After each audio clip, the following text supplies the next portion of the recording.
Еве, добар ден уште еднаш од ова студио, како што и најавив на крајот на дневникот, ќе зборуваме за фискалната стратегија 2021-2031. Моја гостинка е извршната директорка на Институтот Finance Think, Благица Петрески. Петрески, ти благодарам што ја прифати мојата покана. Ви благодарам и на вас на поканата. Една анализа на еден сериозен документ вашиот институт објави. Тоа е фискалната стратегија 2027-2031. Она што најмногу ми остави впечаток се контурите, би рекол, на тој документ. Ова се ваши ставови: фискална консолидација слаба, каматен товар критичен, развојна компонента под притисок, скриени фискални ризици значајни и транспарентност, делумна транспарентност. Сакам на овие 4-5 сегменти да посветиме внимание. Имаме, мисля, че ни доволно 25-6 минути, сосема доволно да ни објасните зашто се овие оценки дадени.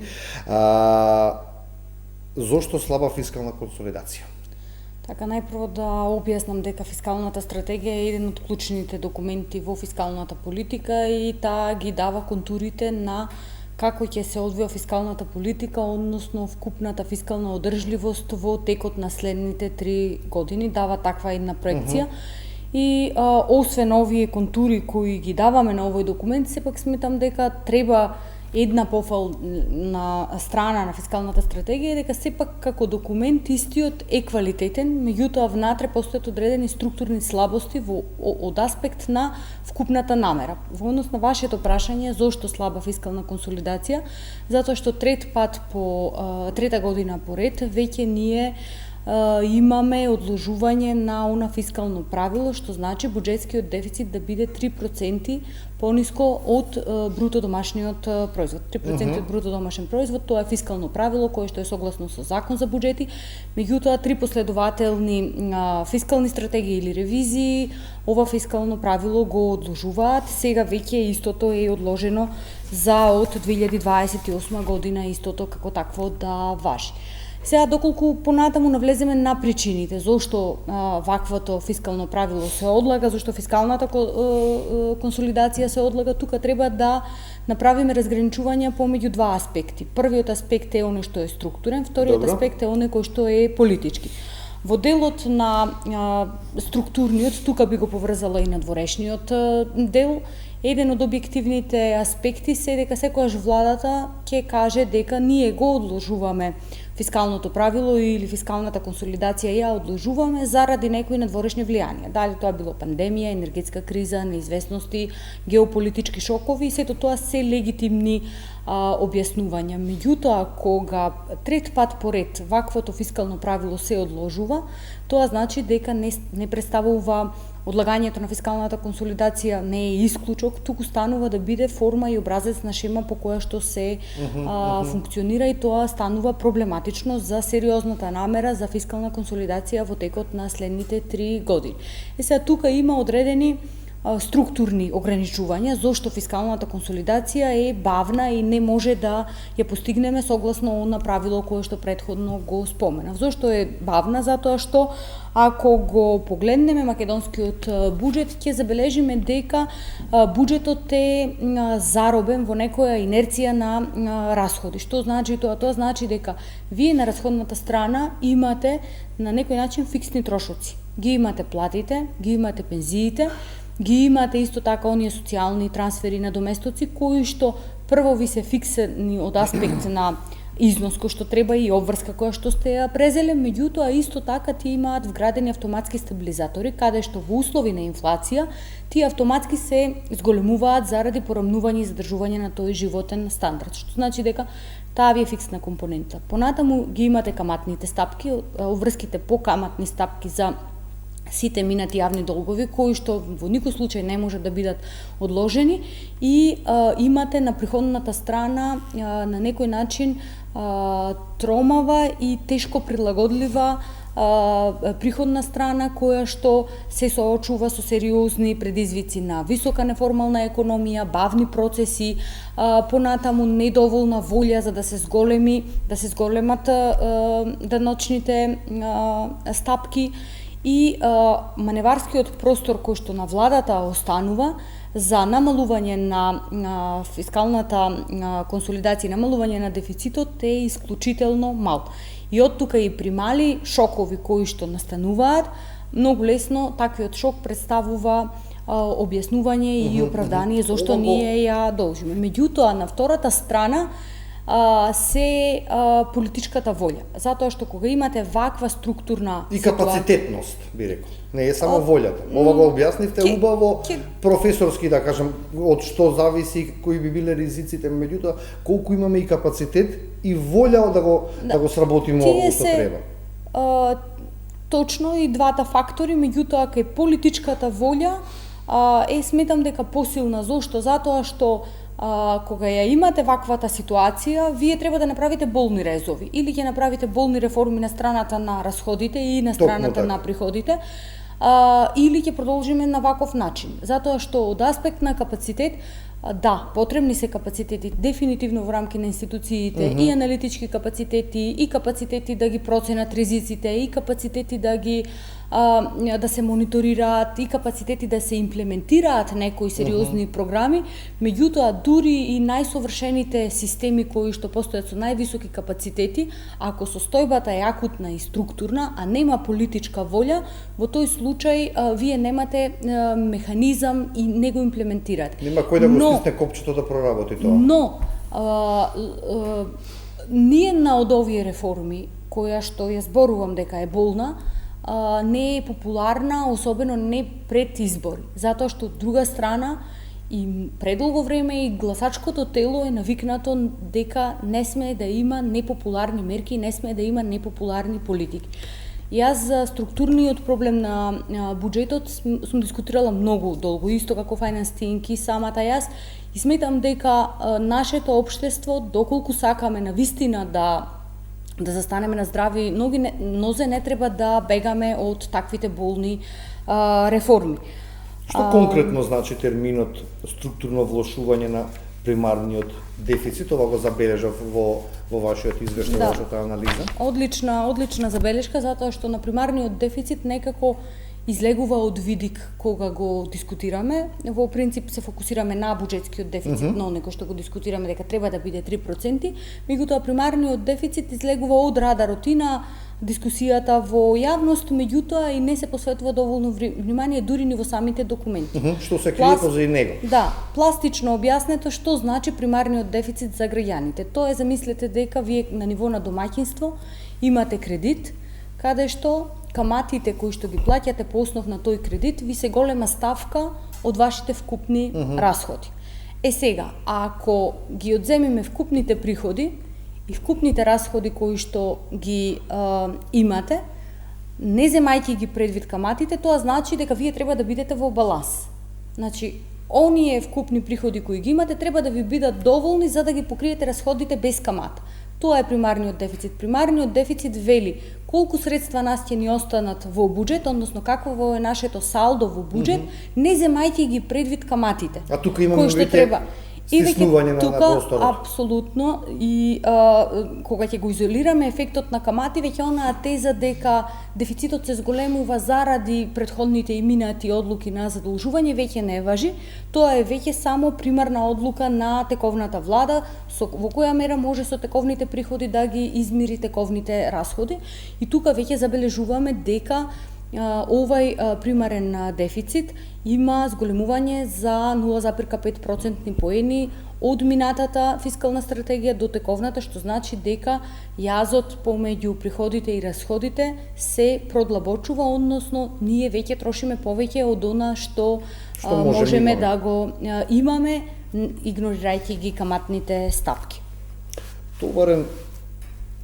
Каматен товар, односно оценет како критично образложение во извештајот дека тој расте и ќе го притиска развојниот простор во периодот што следи. Колку тоа може да биде критично?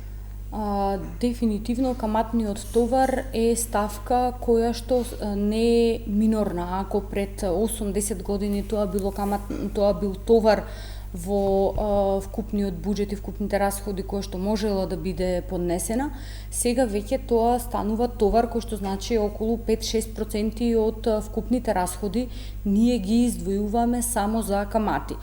Илустративно, тоа значи дека со тие средства ние би можеле да финансираме неколку училишта, ние би можеле да десетици градинки да финансираме, стотици пензиски домови, значи да ние би можеле да ги искористиме тие средства за услуги кои што граѓаните ќе можеле да ги бенефитираат на некој начин, а вака се средства кои што граѓаните не ги чувствуваат. Зошто е значајно од друга страна? Затоа што вие може условно кажано, било која ставка од страната на расходите да ја намалите или да ја замрзнете во даден момент. Меѓутоа, каматните ставки се ставка која што вие не може да ја одложите како обврска. Значи, тоа ви е фиксен трошок кој што без разлика колкави ќе бидат приходите, без разлика што ќе се случува со останатите расходи, вие долгот према меѓународните институции кои што постои и останатите кредитори мора да го исполните. И зошто е значајно овој каматен товар? Бројките се навистина загрижувачки. Например, каматните расходи растат од 17,8 милиарди денари во 2024 на 34 милиарди во 2031 година. Значи само за 8 години ние само по основ на камати двојно ќе имаме зголемување. И затоа е многу значајно да колку поскоро може да ја доведеме фискалната консолидација во нормала за овој иден товар кој што ќе остане да биде многу помал. Второто едно од клучните златни правила кои што постои кај каматниот товар е колкава е каматната стапка. Правилото вели каматната стапка треба да биде помала од она што е номиналниот раст на бруто домашниот производ. И во овој момент ние го задоволуваме тоа златно правило. Меѓутоа маргините се тесни. Значи ако ние само имаме потфрлање на растот на бруто домашниот производ или инфлацијата забави побрзо, што е позитивен тренд да се случи, ние и по тековните услови ќе го нарушиме ова правило, или ако се случи на финансиските пазари да се влоши состојбата, ние веќе и ова фискално правило го нарушуваме. Ќе бидеме во негатива. Така. Сакам да прашам околу проектите кои што се најбитни за државата, односно капиталните проекти. Апропо ова што го зборуваме за каматниот товар, ги кажавте 17,8 со 34,1% во 31-та, ако во 24-та имаме реализација од 62% на капиталните со 36% на тој каматен товар, тогаш би било навистина лоша состојбата со капиталните инвестиции. Да. Кај капиталните инвестиции, една од дискусиите која што во изминатиот период и години сме ја дискутирале е капацитетот за реализација на капитални расходи. Капиталните расходи се исклучително значени за вкупната развојна компонента, го поттикнуваат растот и имаат битен аспект, меѓутоа во изминатата деценија ние бевме сведоци дека секој буџет капиталните расходи ги проектираме максимално, меѓутоа реализацијата е доста умерена, половина од тоа што сме проектирале, а еве 2024-2025 тоа се некои 60%. А за волја на вистината во овој буџет капиталните расходи за 2026 беа многу пореалистично димензионирани. Нешто 100 година вие предлагате да се случува. Тоа е за поздравување. Меѓутоа повторно ако погледнеме фискалната стратегија има зголемување на капиталните расходи скоро трикратен скок до 2031 година. Доколку паралелно вкупните капацитети, не зборувам тука веќе за Министерство за финансии, зборувам за сите ресорни министерства и сите оние буџетски корисници кои што имплементираат капитални инвестиции, доколку капацитетите за имплементација, за планирање, за мониторинг не се зголемат, ние на крај ќе останеме со реализација која што е многу кратно пониска од овој дел. А ако паралелно И од тука сметаме дека проектираните капитални расходи се прилично амбициозни на овој начин. А ако од друга страна ги земеме предвид колку се каматните трошења кои што претходно ги дискутиравме, веќе ние имаме уделот на каматни расходи по основ на камати во вкупни капитални расходи веќе е значителна ставка и тоа е сериозен податок. Која е причината што сметате дека се продлабочува јазот помеѓу планираното и реално остварливото реализација на капитални инвестиции? Каде не ви се совпаѓаат плановите? Затоа што земајќи предвид прво на што го споменав, искуството на претходните години, значи ако 2031 е 5 години од сега натаму, а до сега не биле направени подрастични промени на капацитетите, веројатноста дека за многу скоро време капацитетите ќе бидат надградени е минимална.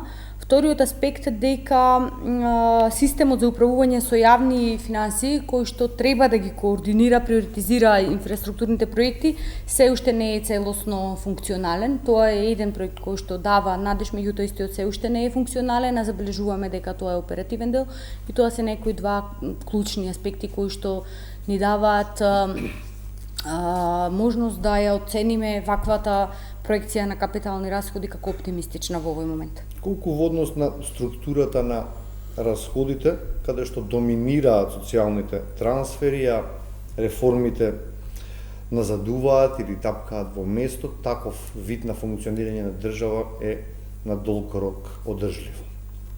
На почеток на разговорот јас веќе загатнав дека се потребни болни реформи. Еден дел од болните реформи се во овој дел на расходната страна. Значи, во делот на социјалните трансфери, тие изнесуваат 54% од вкупниот буџет. Најголем дел се однесуваат на пензии.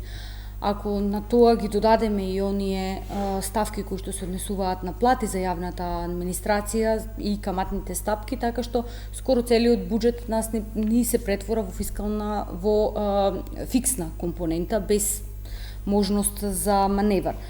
Меѓутоа во делот на тие болни реформи, една од поболните е пензиската реформа. Во моментот ние забележуваме дека пензиите растат со забрзана динамика, излегуваат надвор од оние законски прописи на усогласување кои што представуваат вграден товар за расходи, што од друга страна го продлабочува дефицитот на пензискиот систем. Истовремено некако во вкупната оваа анализа се игнорираат демографските случувања на старење на населението, на иселување на населението, така што од страната која што треба да го полни тој пензиски систем на работна сила, се повеќе и повеќе просторот се стеснува а обврските кои што настануваат и ќе настануваат во следниот период се зголемуваат и колку и да е болна оваа реформа, сепак оваа реформа мора да биде преземена во најскор временски период, затоа што тоа веќе не е прашање на одржливост само на пензискиот систем, туку тоа прашање се префрла на товарот на вкупниот буџет. Затоа што ако половина од вкупните средства кои треба да ги исплатите во фондот доаѓаат од вкупниот буџет, тоа значи дека ние пензиите ги финансираме со општото даночување. Да.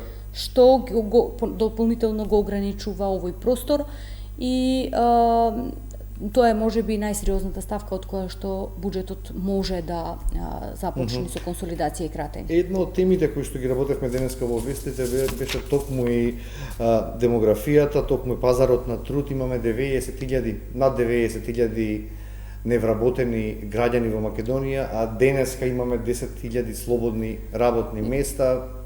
Проблем кој што е со години, не е тоа од вчера или од претходниот месец, и никако не можеме да ги ставиме на пазарот на труд тие луѓе. Од друга страна властите велат па тоа се луѓе кои што работат на црно, а земаат социјална помош, и тоа е како некакво општо објаснување и да поминеме на следната точка. Видете, неформалната економија е многу долгорочен проблем и тоа е проблем од повеќе аспекти. Прво, креира форма на сиви зони во економијата, креира нелојална конкуренција, меѓутоа од аспект на пензискиот систем, од аспект на пазарот на труд е многу значаен затоа што влезот на тие луѓе во формалната економија значи директен придонес кон пензискиот систем. Обезбедување на долгорочна стабилност, затоа што можеби во моментот луѓето во потрага за да го за секој ден да го поминат или секој месец да го поминат, тие пристануваат на работни ангажмани кои не значат плаќање на придонеси. Меѓутоа во староста оваа социјална сигурност е исклучително значајна.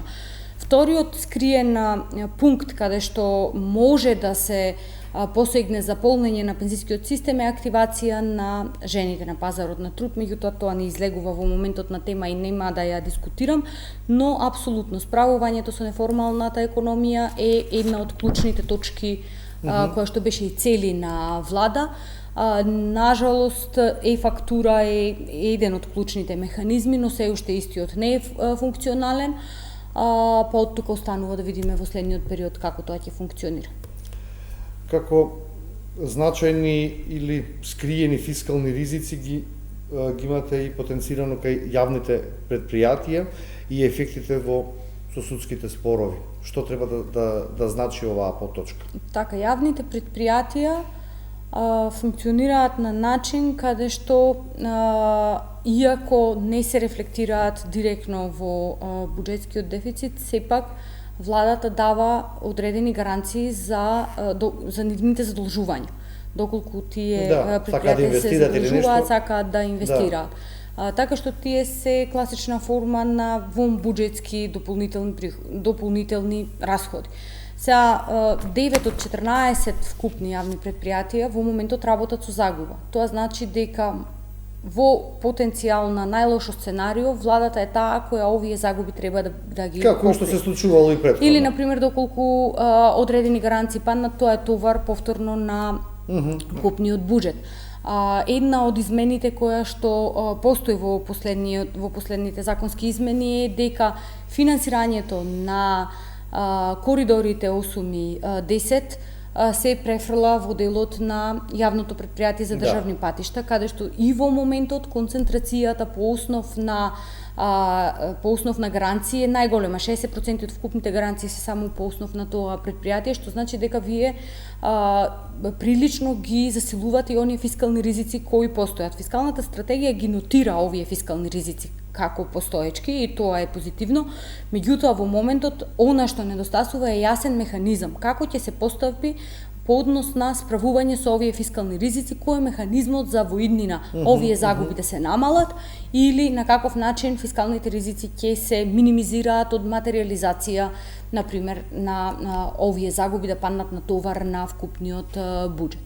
Како стоиме со доспеаните неплатени обврски? Да, во делот на доспеаните неплатени обврски, ова е еден од најмалку видливите товари кои што постои за буџетот. Во март 2026 доспеаните неплатени обврски се 41,6 милиарди денари. Да напоменам тука дека еден дел од овие доспеани обврски се однесуваат помеѓу буџетски корисници, значи еден буџетски корисник должи на друг, што значи дека вкупно се помали. И тука ќе бидат веројатно помали од овој апсолутен износ кој што ќе се нетираат на некој начин. Меѓутоа, еден од наодите е дека за многу краток период овие доспеани неплатени обврски се зголемиле драстично. И е вториот пункт каде што треба да биде владата и Министерството за финансии да ги менаџира и да ги наблюдува тесно, се со цел овие долгови да не растат затоа што представуваат фискален ризик, меѓутоа и потенцијален товар. Тоа сакам да кажам, кога едно предпријатие на друго должи, е полесно отколку да должи на некој приватен субјект, нели? За транспарентноста сакам да посветиме внимание, никако да се подобри.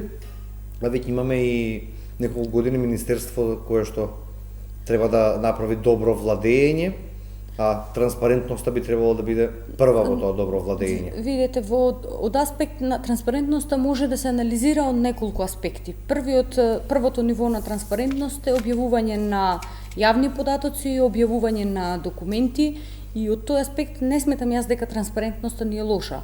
По низа на индикатори, податоците се јавно достапни. Меѓутоа, транспарентноста од аспект на аналитички аспект во документите не недостасува. Например, го спомнавме примарниот дефицит. Примарниот дефицит се спомнува и понатаму не се дискутира дополнително. Или, например, фактура е нагласена како еден од клучните механизми за справување, не функционира. Од друга страна, на страната на приходите ние планираме на функционалноста на овој систем. Сметам дека во тој простор на транспарентноста и јасно објаснување на кои механизми ќе бидат имплементирани, постои простор за дополнително унапредување. Ако можеме да заклучиме сега од оваа стратегија, што треба да се подобри во документот, ако е возможно да се подобри, и каде се најголемите недостатоци? Како еден заклучок на целиот документ. Така, како заклучок на целиот документ, прво, оние пунктови на примарниот дефицит, објаснување на примарниот дефицит мора да биде подетално образложен. Понатаму, во делот на имплементација, фискалната консолидација мора да започне и мора да се почитуваат тие правила. Дополнително, може би, еден дел во делот на почитувањето на фискалните правила, ова е повеќе препорака за надградување на моменталните механизми, а тоа е ограничување на колку пати поред ние може да ги одлагаме почитувањето на фискалните правила. Тоа значи дека ако ви оваа година заради одредена причина оправдана имате одлагање на буџетскиот дефицит и јавен долг, тоа треба да значи дека следни години треба да го компензирате ова зголемување на долгот за да бидете во некоја нормала во период од 2 до 3 години. Таквата форма на ограничување во моментот вкупно не постои, меѓутоа и објаснувањето на механизмите како ќе ги надоместиме не постојат. Третиот аспект кој што се однесува на фискалните ризици е каква форма на механизми ќе бидат имплементирани во делот на овие на некој начин скриени долгови, како што се гаранции, обврските по јавни претпријатија, долгови. Мора да постои јасен механизам и план во колкав временски период, на каков начин ќе бидат таквите скриени ризици консолидирани. И последниот аспект кој што не беше издискутиран е од аспект на консултативниот процес во односење на ваква форма на документи. Генерално, консултативните процеси и за буџети, и за клучни документи на некој начин изостануваат. Иако заменик министерот во собрание кажа дека овој документ бил консултиран со МАНУ, со академска заедница, со други засегнати чинители, сепак таквиот процес не беше јавно достапен, не беше отворен и ниту постојат документи со цел да се види кој на каков коментар дал и како било постапено по основ на тие коментари. Сметам дека ова вторите се аспекти на кои можат поедноставно да бидат имплементирани за разлика од првите кои бараат структурни промени. Ето ова дека биде прва реакција од институција која што се занимава со финансиите и благодарам што ја искажавте тука кај мене во емисија. Секако информативната редакција на телевизија 24 ќе продолжи да работи на овој документ, па да видиме и кои ќе бидат ставовите на останатите експерти. Јас ви се заблагодарувам на гостувањето. Благодарам. Почитувани, се надевам дека го задржав и денеска вашето внимание и ви благодарам на довербата со која што не следите. Останете со програмата на телевизија 24 и од мене пријатно.